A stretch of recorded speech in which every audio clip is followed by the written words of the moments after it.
बोल जयकारा बोल मेरे श्री गुरु महाराज की जय।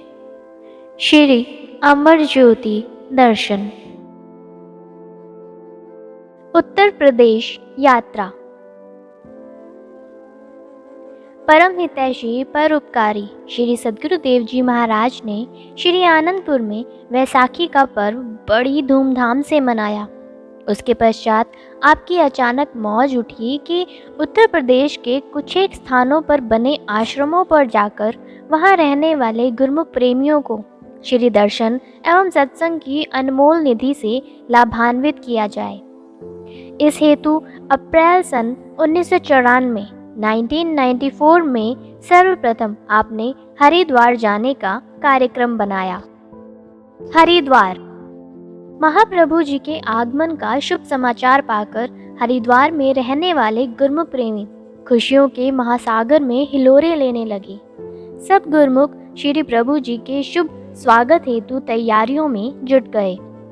कुछ एक प्रेमियों के दिल में यह उमंग उठी कि क्यों ना हम सबसे पहले अपने प्यारे प्रभु जी के दर्शनों का सौभाग्य प्राप्त कर लें। वे शीघ्रता से स्टेशन की ओर चल दिए, परंतु किसी भी गाड़ी में महाप्रभु जी को ना पाकर वापस आश्रम पर लौट आए। उनके आनंद की उस समय कोई सीमा ना रही जब मधुर मधुर गर्जना करते हुए विमान में विराजमान श्री प्रभु जी ऋषिकेश एयरपोर्ट पर पहुंचे।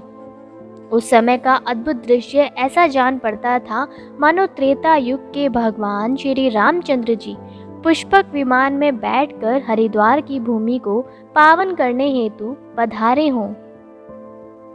29 अप्रैल सन 1994 सायंकाल के समय आपने हरिद्वार में कृपा फरमाकर वहां की भूमि को कृतार्थ किया। यहाँ आपके भाई भक्त गणेश दास जी का घर था। उन्होंने घर में ही श्री मंदिर बनाया हुआ था। उनकी विनय पर आपने उनके गृह में प्रवेश कर अपनी चरण रज से पवित्र किया।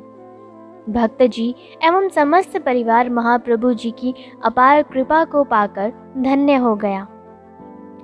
समीप ही गुरुमुख प्रेमी भक्त जगदीश चंद्र अरोड़ा जी और उनकी भक्तानी विमला का घर था।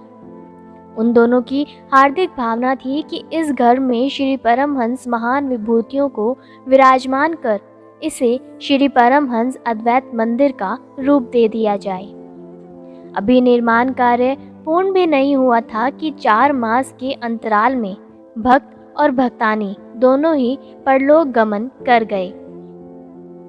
उनकी बेटियों ने अपनी माता पिता की प्रबल इच्छा को स्मरण करते हुए घर के सभी कागजात श्री चरणों में भेंट कर दिए। अधूरा कार्य संपन्न हो जाने पर श्री सद्गुरुदेव जी महाराज ने अपनी श्री मौज से यहाँ का कार्यभार बाई शांत दयानंद जी को सौंप दिया। उनकी विनय पर इस स्थान का शुभ मुहूर्त करने हेतु आप यहाँ पधारे। आपके शुभ आगमन से चारों ओर खुशी की लहर छा गई। हरिद्वार की नगरी में साक्षात हरि की सुमंजुल छवि के दर्शन करके गगन मंडल से देवी देवता भी पुष्प वृष्टि कर अपने भाग्यों की सराहना करने लगे। ढोल नगारों की ध्वनि से नभ मंडल गुंजायमान हो गया। गुरुमुखों को खुशी में झूमता हुआ देखकर श्री प्रभु जी की प्रसन्नता का भी कोई पारावार ना रहा। आपने अपने अनमोल वचनों की अमृत वर्षा करते हुए फरमाया, गुरुमुखों, आप सब लोग आज यहाँ आए हैं, यह हरिद्वार नगर है, परंतु यह जानना कठिन है कि यहाँ आकर कोई हरि से मिला भी है या नहीं। पूर्ण संत सत्पुरुषों में वह सामर्थ्य होती है कि वे अपनी कृपा एवं युक्तियों से जीव का हरि से मेल करवा सकते हैं। जिसने भी परमात्मा को पाया या उसे प्राप्त करने की इच्छा प्रकट की, उसकी यह इच्छा सद्गुरु द्वारा ही पूर्ण हुई और हो सकती है। जैसे संत तुलसी साहिब जी फरमाते हैं, दोहा, दर दरबारी साध है उनसे सब कुछ होए, तुरंत मिलावे नाम से उन्हें मिले जो कोई। सत्पुरुषों के पास भक्ति धन के खजाने की चाबी हुआ करती है। वे ही जीव को परमात्मा तक पहुंचाने का मार्ग प्रशस्त कर उसे मालिक संग मिलाने की सामर्थ्य रखते हैं। जो भी सत्पुरुषों की चरण चरण में आ जाता है वह भक्ति की अनमोल दात को सहज में ही प्राप्त कर लेता है। यह गुरुमुखों के बड़े ऊंचे भाग्य हैं। यह भाग्यों की ही निशानी है जो महापुरुषों ने जगह जगह पर श्री परमहंस अद्वैत मंदिर स्थापित कर दिए हैं। अब आज हरिद्वार की बारी है। आप आज अति प्रसन्न होंगे कि यहाँ भी श्री आनंदपुर दरबार का आश्रम बन गया है। सभी गुरुमुख जन श्री परमहंस महान विभूतियों की पूजा अर्चना करके जन्म जन्म की मैल धो रहे हैं। कल मुहूर्त से पहले ही इस नवनिर्मित आश्रम की आप सबको मुबारकबाद हो। अब हरिद्वार में गुरुद्वार खुल गया है। जो गुरुमुख यहाँ श्रद्धा और विश्वास से परमहंसों की श्री आरती पूजा करेंगे उनका निश्चय ही कल्याण होगा। पावन श्री वचनों को श्रवण कर प्रत्येक गुरुमुख के हृदय में अपार आनंद समा गया। हर्षित होकर सब एक दूसरे को बधाइयाँ देते हुए सद्गुरु महिमा के गीत गाने लगे और मुहूर्त की तैयारियां करने लगे। श्री मंदिर जी को पुष्प लड़ियों से खूब सजाया गया। महाप्रभु जी ने अगले दिन प्रातः 30 अप्रैल सन 1994 को असीम कृपा करते हुए इस आश्रम के नवनिर्मित श्री परमहंस अद्वैत मंदिर का भव्य उद्घाटन किया। निज कर कमलों से श्री परमहंस महान विभूतियों की अति मनोहर प्रतिमाओं को दिव्य सिंहासन पर विराजमान किया। उन्हें हार व पीताम्बर पहनाए, केसर का तिलक लगाया। श्रद्धा एवं प्रेम से श्री आरती पूजा का कार्यक्रम आरंभ हुआ। गुरु महिमा के भजन गाए गए। सब प्रेमी हर्ष विभोर हो रहे थे। तत्पश्चात आपने श्री वचन फरमाए। गुरुमुखों, आप सबकी सच्ची पुकार सुनकर मालिक ने असीम कृपा की है और गुरुमुख प्रेमियों के लिए यह शुभ अवसर एवं संयोग बना दिया है कि यहाँ आकर भक्ति का सच्चा धन प्राप्त हो। उसके लिए श्री परमहंस अद्वैत मंदिर का निर्माण किया गया, जो कि परलोक का तोषा बख्शने वाला है। इसी का आज शुभ मुहूर्त हो रहा है।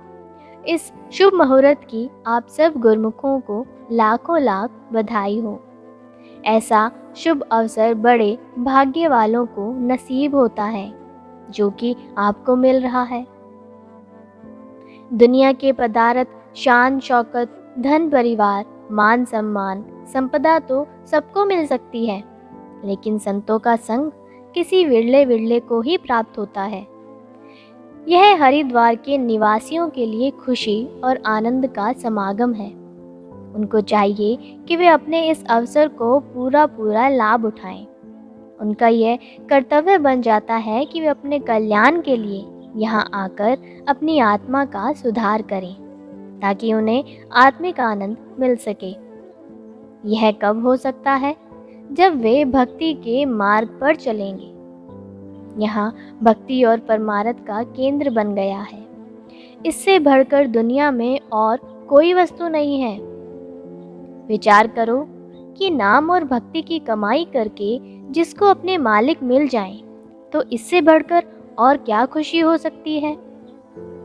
इसलिए सभी गुरुमुख नित्य प्रति श्री आरती पूजा करके अपने जीवन को धन्य बनाएं और अपना लोक व परलोक सुहेला कर लें। श्री दर्शनों का ऐसा पावन और सुदुर्लभ संयोग पाकर संगत कृतकृत्य हो गई और श्री सद्गुरुदेव जी महाराज के गुण अनुवाद गाते हुए अपने भाग्य मनाने लगी।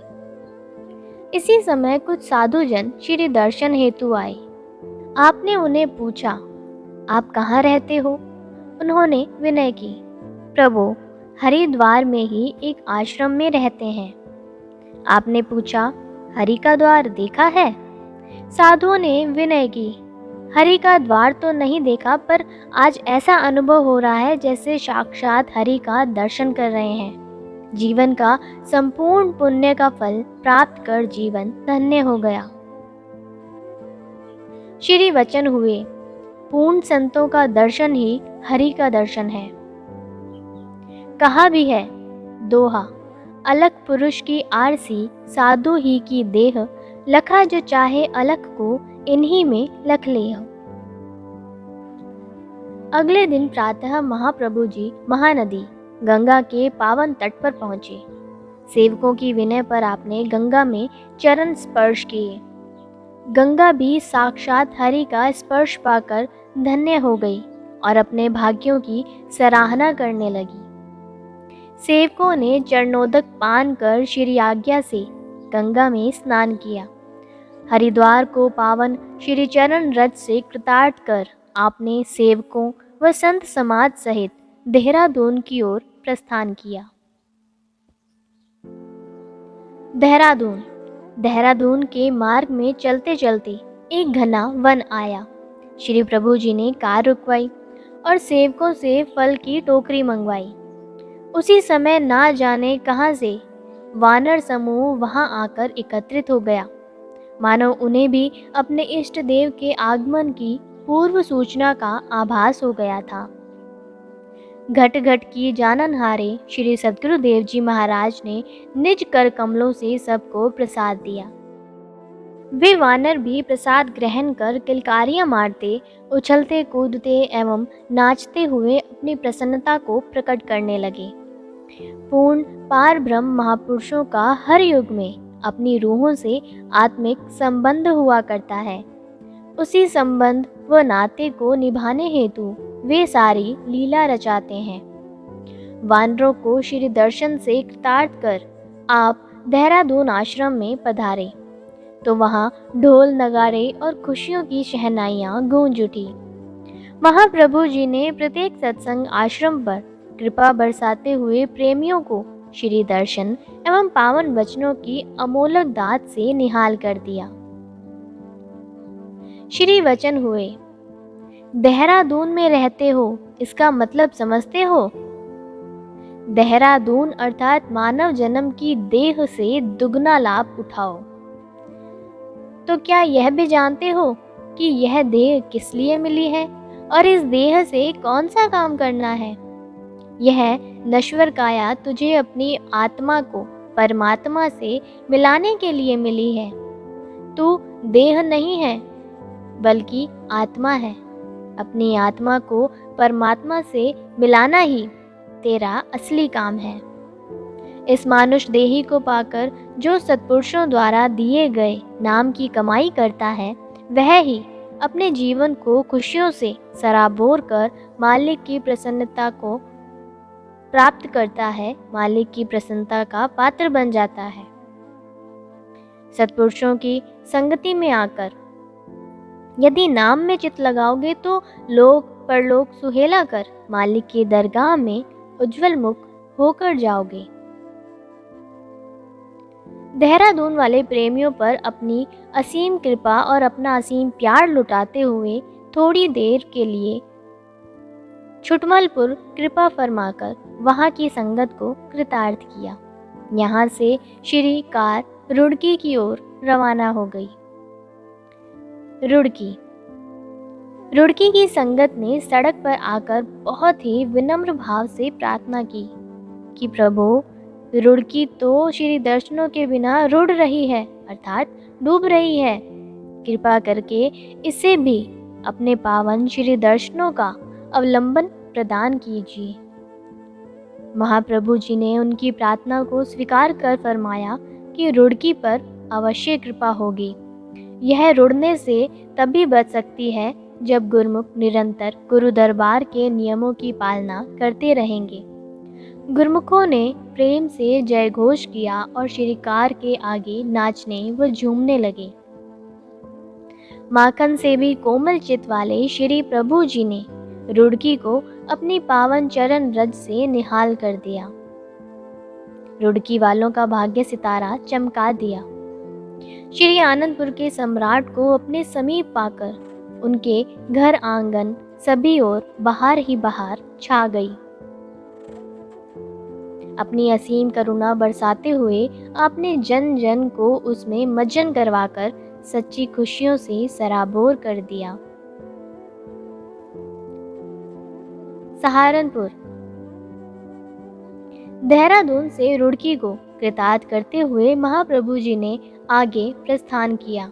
अब सहारनपुर की बारी थी, जहां बैठी हुई संगत श्री दर्शन पाने की तीव्र उत्कंठा लिए हुए प्रतीक्षारत थी।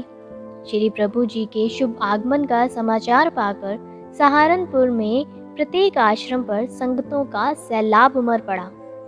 दिल्ली व पंजाब से भी सहस्त्रों की संख्या में गुरमुख जन श्री दर्शनों के लिए पहुंच गए। सब श्री प्रभु जी की एक झलक पाने को आंखें बिछाए बैठे थे। दूर से आती हुई श्री कार को देखते ही सब प्रेमी गुरमुख जन आनंद मग्न होकर जयकारे लगाने लगे और झूम झूम कर भजन गाते हुए अपनी हार्दिक खुशी को प्रकट करने लगे। प्रेमियों के प्रेम के उत्साह को देखते हुए आपने फरमाया, सहारनपुर अर्थात आप सब प्रेमी गुरमुखों को पूर्ण सहारा मिला हुआ है। वह सहारा क्या है? संत महापुरुषों की सुसंगति में आत्मा को परमात्मा से मिलाने का साधन पाना। हम देख रहे हैं कि आप सबकी आत्मा आनंद और खुशी में झूम रही है। वह किस लिए? कि आपको आनंद और खुशी का भंडार मिल गया है। सद्गुरु ही इस आत्मिक आनंद को प्रदान करते हैं और आज आपके प्रेम में आपके समक्ष खींचे चले आए हैं। यही भक्ति है, यही गुरमुखों का जीवन है। भक्ति को कमाना ही सच्चा जीवन कमाना है। इस प्रकार सहारनपुर की समस्त संगत को आपने अपने पावन श्री दर्शनों और शुभ श्री आशीर्वादों का सहारा प्रदान कर भक्ति की अनमोल संपदा से उनके दामन को भरपूर कर दिया। जब महाप्रभु जी वहां से प्रस्थान करने लगे तो प्रेम रस में डूबी संगत के धैर्य का बांध टूट गया। सबने श्री कार को घेर लिया, मार्ग अवरुद्ध हो गया। प्रेमी जन रोके से भी न रुकते थे। उन्हें भक्ति के नियमों की पालना करने का सुखद संदेश देकर आपने वहां से काशीपुर की ओर प्रस्थान किया। काशीपुर। काशीपुर में नए आश्रम का निर्माण हो चुका था। सभी प्रेमी जन दिल में यह आशा लेकर बैठे थे कि कब महाप्रभु आएं और अपने निज कर कमलों से उस नवनिर्मित आश्रम का उद्घाटन करें। गुरमुख प्रेमियों के हृदय खुशी से स्पंदित हो उठे जब ब्रह्म मुहूर्त में हंस गति से चलती हुई श्री प्रभु जी की श्री कार ने उस आश्रम में प्रवेश किया। उधर सूर्यदेव अपनी लालिमा लिए हुए नभ में अपने उदय होने का संकेत दे रहा था। इधर उसी प्रभात वेला में भक्ति और ज्ञान का दिव्य आलोक फैलाने महाप्रभु जी ने काशीपुर की धरा के भाग्य जगा दिए। आश्रम का हर कोना, प्रेमियों का हृदय आंगन महाप्रभु जी के दिव्य दर्श की आभा से जगमगा उठा। आज उनकी खुशी का वास्तव में कोई ठिकाना ना था। सब एक दूसरे को बधाइयाँ देते हुए प्रफुल्लित हो रहे थे और अपनी सुध बुध भुलाकर श्री दर्शनों का अलभ्य लाभ प्राप्त करने लगे। क्रमशः बोल जयकारा बोल मेरे श्री गुरु महाराज की जय।